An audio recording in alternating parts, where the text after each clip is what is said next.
This video, I'm just gonna go through some homework problems. I'm gonna rework some problems from your 14.3 worksheet and just reteach this stuff and hopefully use that to help you if you have questions, and then we could do more either in class or at our Zoom meeting here. So the first section here, they give us a bunch of vectors, have us do the operations, adding and subtracting them, doing the scalar multiplication, doing the dot product. I'm gonna work out numbers 3 and 6 from that section right there. And then so for part number 3, it says 3c minus 2b. So I did 3 times the vector c minus 2 times that vector b. Remember, scalar multiplication here, you just take the 3 times it by both of those in there. So that's going to be -9, -21.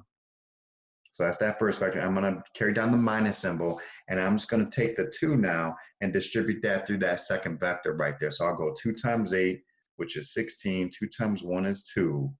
And then I'm just gonna I'm gonna subtract those two vectors. So I'm gonna go -9 minus the 16. So subtract the horizontal components, that's gonna give us -25. And I'm gonna go -21 minus 2, that's gonna give us a -23. And there's our answer right there. So be careful with your arithmetic, use your calculator if you need to. Number 6, we're supposed to do c dot a. So there's my vector c. I'm supposed to do a dot product with vector a. So remember the dot product, you're going to go -3 times -2 plus -7 times 6. So I'm going to write that down. So I'm going to go -3 times -2 plus -7 times 6. And then be careful with the arithmetic there. It's going to be 6. This is going to be plus. This is going to be a -42. And when I go -42 plus the 6, or 6 plus the -42, that's going to give me a -36 for that answer right there.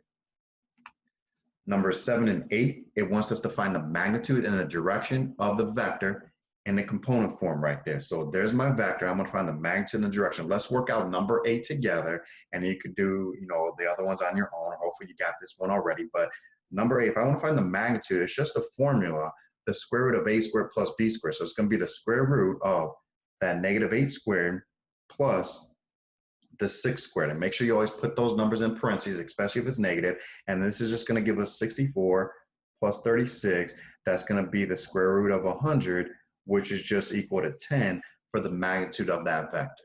Okay, so that's just the magnitude right there. And then to find the direction, I always draw a picture to help me with this direction here. So if I plot the vector -8, 6, it's like I'm plotting the point -8, 6. I went left 8, up 6.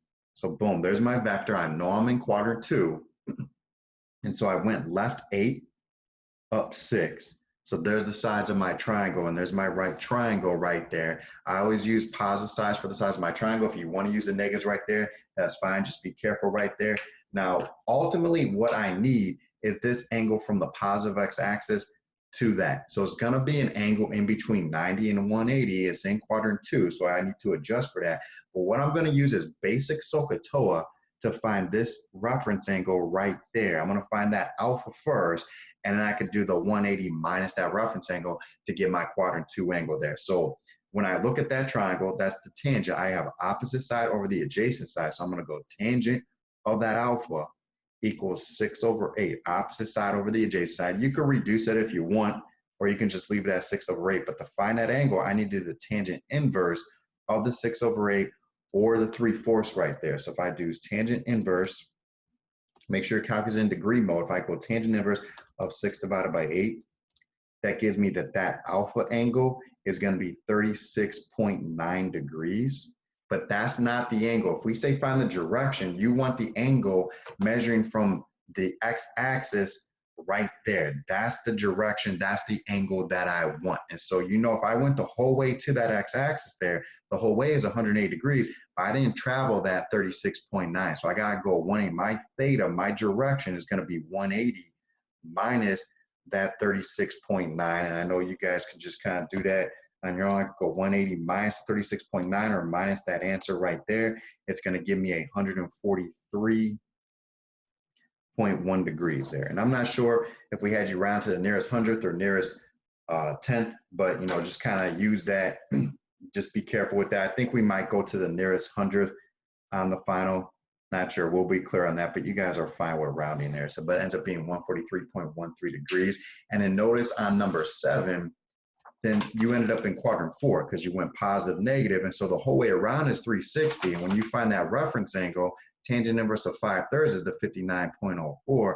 And then so when you do that reference angle there, you gotta go 360 minus the 59.04. But I would do tangent inverse of the positive 5/3. I don't put the negative stuff in there, and then that gives me the 59.04.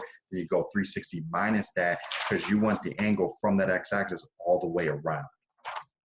Numbers 9 and 10, I think, are pretty simple problems. It says determine if the vectors are orthogonal. So from the notes, all we have to do is the dot product.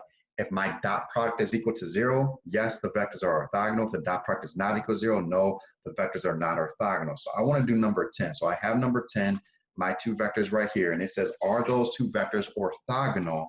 And so what I'm going to do is the dot product between those two vectors. So I'm going to go -12 times -8 plus 7 times 12.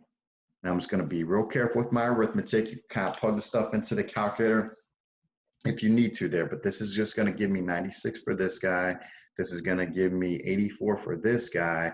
And so that dot product is 180, which is not equal to 0. So that means no, those two vectors are not orthogonal. Those two vectors are not going to intersect at 90 degrees right there. And if you looked at the number 9, when we did the dot product there, I did get -24 plus 24, which was 0. So yes, that means those vectors are orthogonal right there. So those should be pretty easy problems for us. And as I go to the back side of the worksheet, there's just two different kinds of problems on there. Here it tells us the vectors are orthogonal, and you want to find the value of x that makes those vectors orthogonal. So what we need to do is do the dot product and then set it equal to 0. So I'm going to do the dot product between those two vectors. So I'm going to go x times 8 or 8 times x, and I'm going to go plus -11 times 3. Now, normally I don't write that step down. I just go this times this. So I'll write down 8x, and then I'll go this times this. So I usually go plus that -33. Now, plus a -33 is the same thing as minusing a positive 33. So just go this times this plus this times this. That gives me a positive 8x. That gives me a -33. There's my dot product. That's the expression that represents the dot product. But since they told us those two vectors were orthogonal, that means that thing is equal to 0.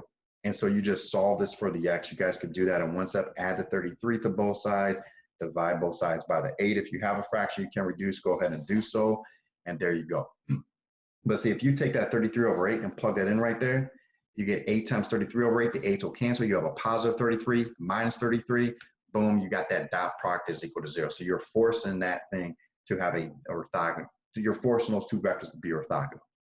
All right, and then the last one we're going to do, and so for 13 and 14, it wants you to find a component of A along B. Here it wants you to find the component of C along A, and then those are that formula right there. So you always just do the dot product of the two vectors on the top. So this is going to be A dot B or C dot A or A dot C, it doesn't matter.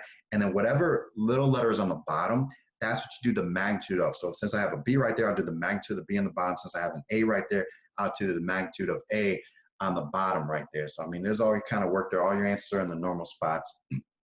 But so what I need to do first is when I see here's what I'm going to need to do. I'm going to need to do the dot product between those two vectors. It doesn't matter whether you do A dot C or C dot A, your dot product is going to be the same, but then you're going to divide it by the magnitude of whatever that bottom vector is. I'm going to do the magnitude of this vector A. So that's what I need to calculate. So the first thing I'm going to do is do the dot product between those two vectors. So I'm going to go A dot C.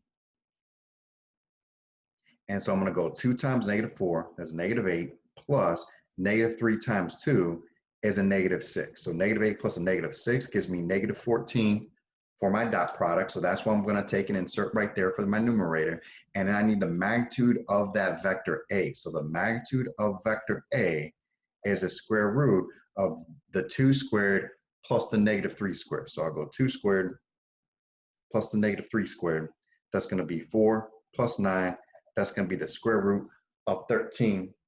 And then when I use this formula, so I'm going to go A dot C. So I'm going to put the -14, that dot product on the top, and then the magnitude of A, which is going to be the square root of 13 on the bottom. And then so that's technically our answer there, but then we should rationalize it, get rid of that radical in the denominator. So I'll put radical 13 over 13. So I get a negative radical 14, radical 13, and then radical 13 times 13 is going to be 13. And that's the exact answer that we need. Peanut butter, Captain Crunch.